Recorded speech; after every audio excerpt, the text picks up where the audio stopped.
Sire, Madame, Altesse royale, Mesdames, Messieurs, en recevant la distinction dont votre libre académie a bien voulu m'honorer, ma gratitude était d'autant plus profonde que je mesurais à quel point cette récompense dépassait mes mérites personnels. Tout homme et, à plus forte raison, tout artiste désire être reconnu. Je le désire aussi.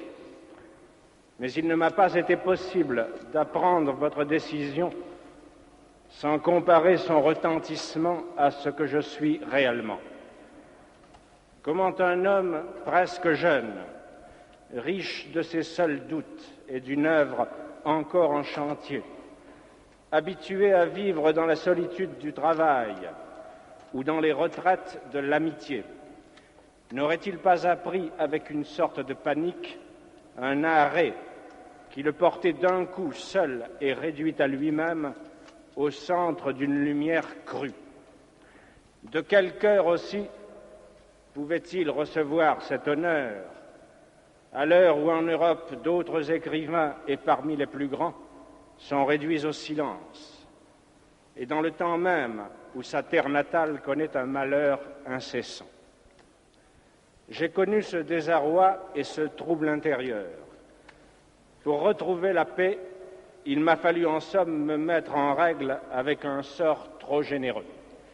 Et puisque je ne pouvais m'égaler à lui en m'appuyant sur mes seuls mérites, je n'ai rien trouvé d'autre pour m'aider que ce qui m'a soutenu tout au long de ma vie et dans les circonstances les plus contraires, je veux dire l'idée que je me fais de mon art et du rôle de l'écrivain. Permettez seulement que dans un sentiment de reconnaissance et d'amitié, je vous dise aussi simplement que je le pourrais, quelle est cette idée. Je ne puis vivre personnellement sans mon art, mais je n'ai jamais placé cet art au-dessus de tout. S'il m'est nécessaire, au contraire, c'est qu'il ne se sépare de personne et me permet de vivre tel que je suis au niveau de tous. L'art n'est pas à mes yeux une réjouissance solitaire. Il est un moyen d'émouvoir le plus grand nombre d'hommes en leur offrant une image privilégiée des souffrances et des joies communes. Il oblige donc l'artiste à ne pas se séparer. Il le soumet à la vérité la plus humble et la plus universelle.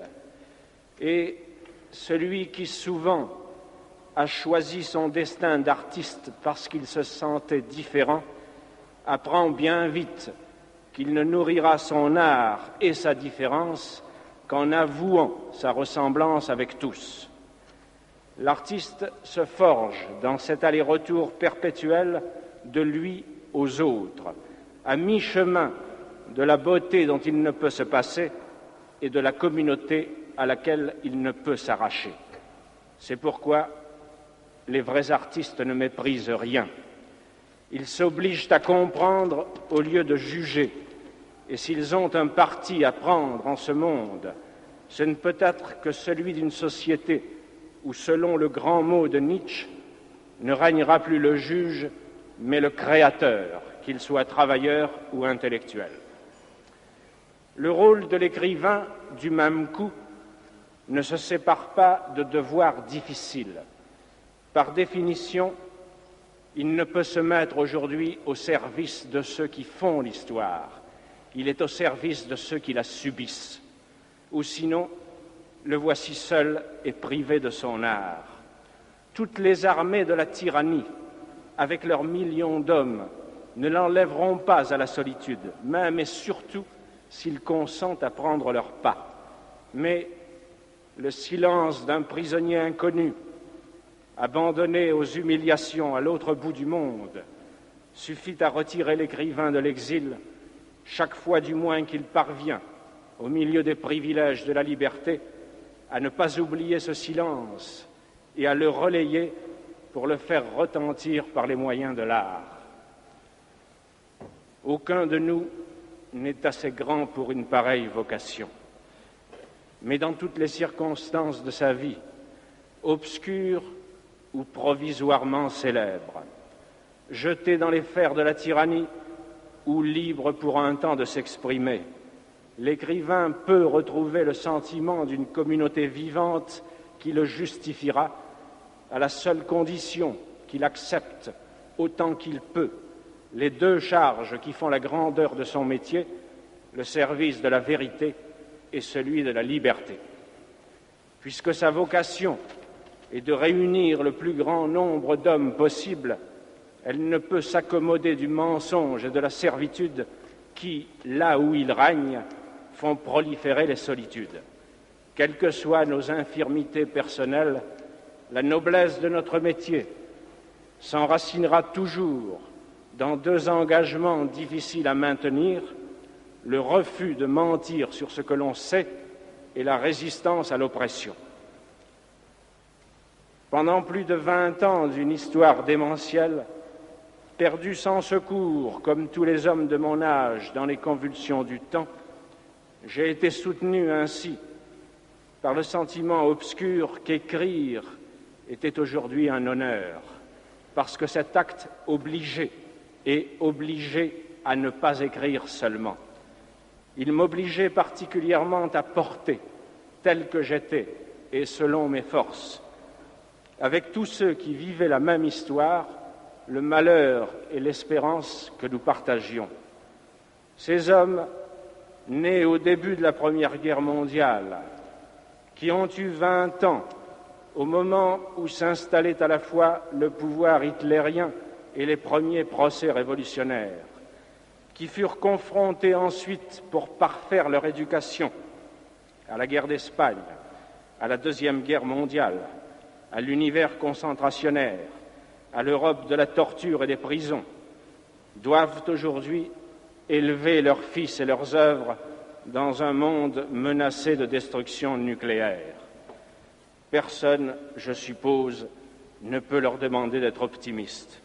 Et je suis même d'avis que nous devons comprendre, sans cesser de lutter contre eux, l'erreur de ceux qui, par une surenchère de désespoir, ont revendiqué le droit au déshonneur et se sont rués dans les nihilismes de l'époque.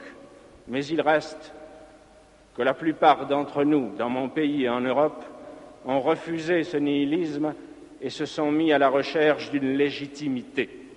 Il leur a fallu se forger un art de vivre par tant de catastrophes pour naître une seconde fois et lutter ensuite à visage découvert contre l'instinct de mort à l'œuvre dans notre histoire. Chaque génération, sans doute, se croit vouée à refaire le monde. La mienne sait pourtant qu'elle ne le refera pas. Mais sa tâche est peut-être plus grande. Elle consiste à empêcher que le monde se défasse. Héritière d'une histoire corrompue, où se mêlent les révolutions déchues, les techniques devenues folles, les dieux morts et les idéologies exténuées, où de médiocres pouvoirs peuvent aujourd'hui tout détruire, mais ne savent plus convaincre, où l'intelligence s'est abaissée jusqu'à se faire la servante de la haine et de l'oppression, cette génération a dû, en elle-même et autour d'elle, restaurer, à partir de ses seules négations, un peu de ce qui fait la dignité de vivre et de mourir. Devant un monde menacé de désintégration, elle sait qu'elle devrait, dans une sorte de course folle contre la montre, restaurer entre les nations une paix qui ne soit pas celle de la servitude, réconcilier à nouveau travail et culture et refaire avec tous les hommes une arche d'alliance. Il n'est pas sûr qu'elle puisse jamais accomplir cette tâche immense, mais il est sûr que partout dans le monde, elle tient déjà son double pari de vérité et de liberté et, à l'occasion, sait mourir sans haine pour lui. C'est elle qui mérite d'être saluée et encouragée partout où elle se trouve et surtout là où elle se sacrifie. Et c'est sur elle, en tout cas, que certains de votre accord profond, je voudrais reporter l'honneur que vous venez de me faire.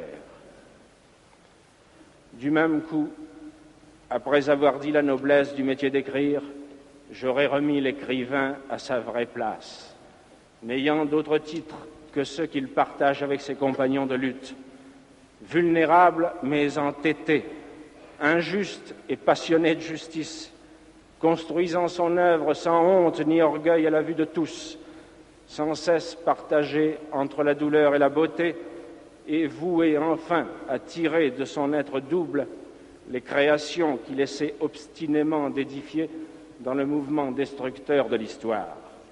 Qui, après cela, pourrait attendre de lui des solutions toutes faites et de belle morale? La vérité est mystérieuse, fuyante, toujours à conquérir. La liberté est dangereuse, dure à vivre autant qu'exaltante. Nous devons marcher vers ces deux buts, péniblement, mais résolument, certains d'avance de nos défaillances sur un si long chemin. Quel écrivain, dès lors, oserait, dans la bonne conscience, se faire prêcheur de vertu? Quant à moi, il me faut dire que je ne suis rien de tout cela. Je n'ai jamais pu renoncer à la lumière, au bonheur d'être, à la vie libre où j'ai grandi. Mais bien que cette nostalgie explique beaucoup de mes erreurs et de mes fautes, elle m'a aidé sans doute à mieux comprendre mon métier. Elle m'aide encore à me tenir aveuglément auprès de tous ces hommes silencieux qui ne supportent dans le monde la vie qui leur est faite que par le souvenir et le retour de bref et libre bonheur. Ramené ainsi à ce que je suis réellement, à mes limites, à mes dettes comme à ma foi difficile, je me sens plus libre de vous montrer pour finir l'étendue et la générosité de la distinction que vous venez de m'accorder. Plus libre de vous dire aussi que je voudrais la recevoir avec votre permission comme un hommage rendu à tous ceux qui, partageant le même combat, n'en ont reçu aucun privilège, mais ont connu au contraire malheur et persécution. Il me restera alors à vous en remercier du fond du cœur et à vous faire publiquement, en témoignage personnel de gratitude, la même et ancienne promesse de fidélité que chaque artiste vrai, chaque jour, se fait à lui-même dans le silence.